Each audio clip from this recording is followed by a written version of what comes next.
Tinano niya sa atin sa YouTube. Kaya. Yun o.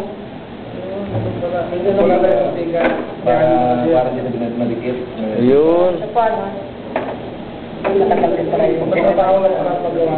Hindi, pag maganda po yung teflon ninyo, hinihintay niyo po ngayon, mag,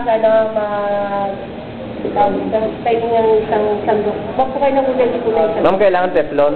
mga teflon. Pag hindi kakapit. natin pwedeng gamitin ito sa... At break dito.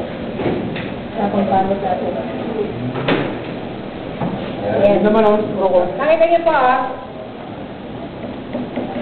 ayan na, nag-ano na siya, tatanggal. Unti-unti po yan. Parang pa siya yung gaw-gaw. Oo, parang daw siya.